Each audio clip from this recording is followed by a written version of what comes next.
Diqqat qiling, tezkor ob-havo prognozlari. Assalomu alaykum hurmatli tomoshabin. O'z viloyatingizda qanday ob-havo bo'lishini bilib olishingiz mumkin. Buning uchun video boshida birdon like va podpisatsiya tugmasini bosib qo'yishni unutmang. 13-fevraldan 15-fevral kunlari ob-havo ma'lumotlari. Respublikamizning barcha viloyatlarida havo biroz bulutli, ba'zi joylarda o'zgarib turadi. Qoraqalpog'iston Respublikasi, Xorazm, Buxoro, Navoiy viloyatlarida 13-fevral kunlari ayrim joylarda yomg'ir yog'ishi mumkin.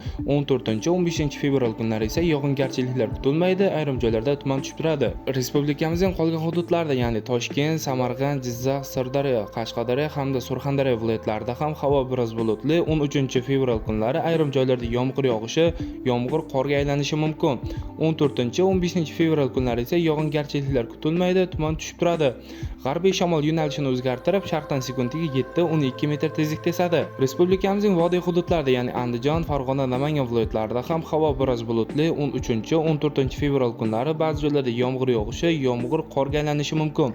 15-fevral kunlari yog'ingarchiliklar kutilmaydi, ayrim joylarda tuman tushib turadi. Shamol sharqdan sekundiga 7-12 metr tezlikda esadi. Haroratlar kechalari 3 daraja sovuq, 2 daraja iliq, kunduz kunlari 5-10 darajagacha ko'tariladi. Sizlarga yetkazmoqchi bo'lgan xabarlarim shulardan iborat edi. E'tiboringiz uchun rahmat, sog' bo'ling, salomat bo'ling.